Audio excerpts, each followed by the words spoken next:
Audiolivro no roteiro de Jesus, segunda parte. Jesus agindo, ensinando, curando, exemplificando, confortando, etc. 26. Retirou-se ele só. Quando Jesus se fazia acompanhar pela multidão na manhã rutilante, refletia amorosamente consigo mesmo. Ensinar as lições básicas do reino de Deus aos filhos da Galileia, que o seguiam naquele instante divino. Todos permaneciam agora cientes do amor que devia espraiar-se sobre as noções da lei antiga. Que não poderia ele fazer daqueles homens e mulheres bem informados? Poderia, enfim, alongar-se em maiores considerações relativas ao caminho de retorno da criatura aos braços do Pai. Dilataria os esclarecimentos do amor universal, conduziria a alma do povo para o grande entendimento, decifraria para os filhos dos homens os enigmas dolorosos que constrangem o coração. Para isso, porém, era indispensável que compreendessem e amassem com o espírito. Quantas pequenas lutas em vão, quantos atritos desnecessários. A multidão, por vezes, assumia atitudes estranhas e contraditórias. Diante dos prepostos do Tibério que a visitavam, aplaudia deliradamente. Todavia, quando se afastavam os emissários de César, manchava os lábios com palavras torpes e gastava tempo na semeadura de ódios e divergências sem fim. Se parecia algum enviado do Sinédrio nas cidades que marginavam o lago, louvava o povo a lei antiga e abraçava o mensageiro das autoridades de Jerusalém. Bastava, entretanto, que o visitante voltasse as costas para que a opinião geral ferisse a honorabilidade dos sacerdotes, perdendo-se nos desregramentos verbais de toda a espécie. Oh, sim, pensava, todo o problema do mundo era a necessidade de amor e realização fraternal. Sorveu o ar puro e contemplou as árvores frondosas onde as aves do céu situavam seus ninhos. Algo distante, o lago era um espelho imenso e cristalino, refletindo a luz solar. Barcas rudes transportavam pescadores felizes, embriagados de alegria, na manhã clara e suave. Em derredor das águas deslumbrantemente iluminadas, erguiam-se vozes de mulheres e crianças que cantavam nas chácaras embalsamadas de inebriante perfume da natureza. Agradecia ao Pai aquelas bênçãos maravilhosas de luz e vida e continuava meditando. Por que tamanha cegueira espiritual nos seres humanos? Não viam, porventura, a condição paradisíaca do mundo? Por que se furtava ao concerto de graças da manhã? Como não se uniam todos ao hino da paz e da gratidão que se evolava de todas as coisas? Ah, toda aquela multidão que o seguia precisava de amor, a fim de que a vida se lhe tornasse mais bela. Ensiná-la-ia a conferir a cada situação o justo valor. Quem era César, senão um trabalhador da providência, sujeito às vicissitudes terrestres como outro homem qualquer? Não mereceria compreensão fraternal o imperador dos romanos, responsável por milhões de criaturas?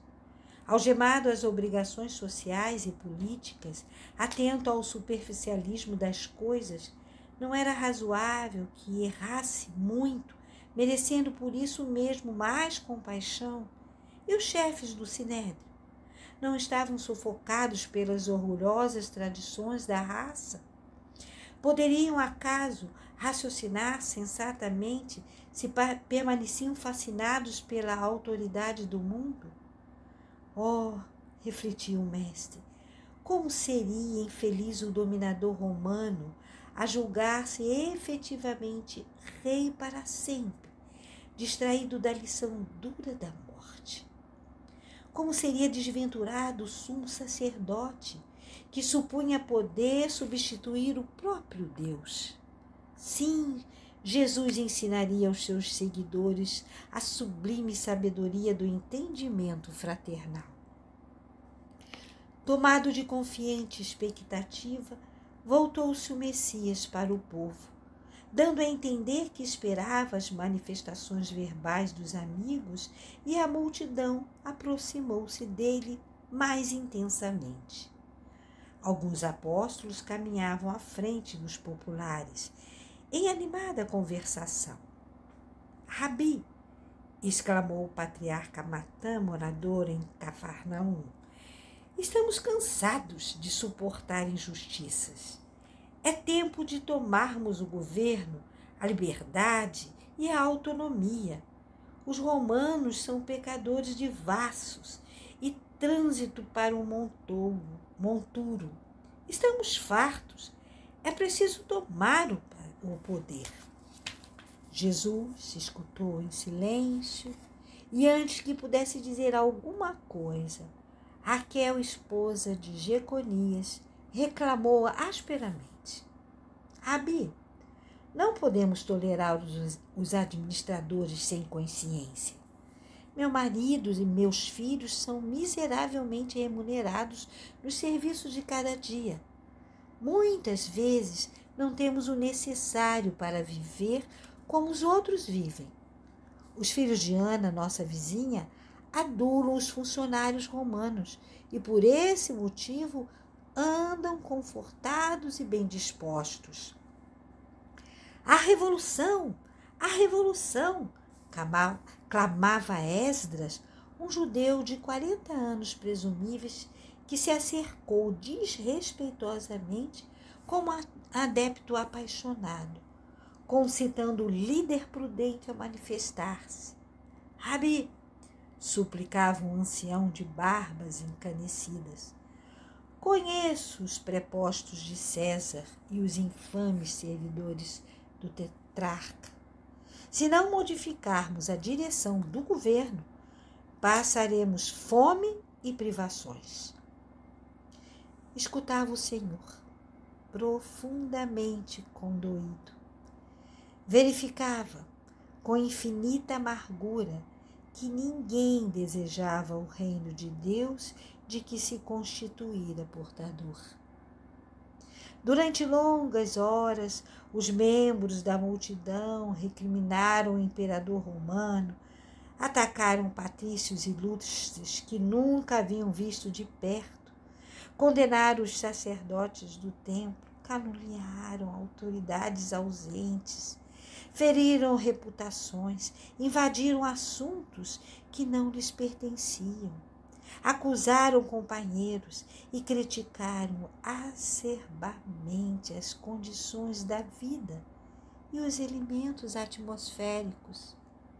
Por fim, quando muito tempo se havia escoado, alguns discípulos vieram anunciar-lhe a fome que castigava homens, mulheres e crianças. André e Filipe comentaram calorosamente a situação. Jesus fitou-os de modo significativo e respondeu melancólico. Pudera, há muitas horas não fazem outra coisa senão murmurar inutilmente. Em seguida, espraiou o olhar através das centenas de pessoas que o acompanhavam e falou comovidamente. Tenho para todos o pão do céu, mas estão excessivamente preocupados com o estômago para compreender-me. E tomado de profunda piedade, ante a multidão ignorante, valeu-se dos pequenos pães de que dispunha, abençoou-os e multiplicou-os, saciando a fome dos populares aflitos. Enquanto os discípulos recolhiam o sobejo abundante, muitos galileus batiam com a mão direita no ventre e afirmavam: agora sim, estamos satisfeitos.